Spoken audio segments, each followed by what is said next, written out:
আজ কেন বিলম্ব মোর দয়াল নবীর জিয়ারত, গেলে বুঝবে মদিনাটা আসলে জান্নাত।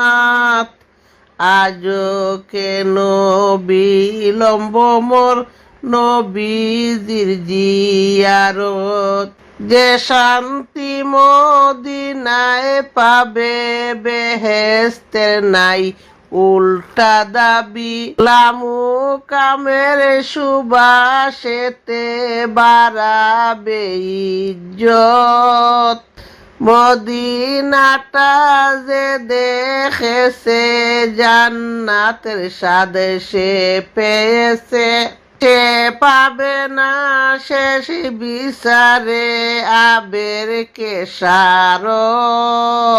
আল্লাহ তাআলা নিজের নূরে বানাইছে তার বন্ধুরে, সেই নবীজির আশিকেরা আল্লাহর আমানত। জগতে মদিনাবাসী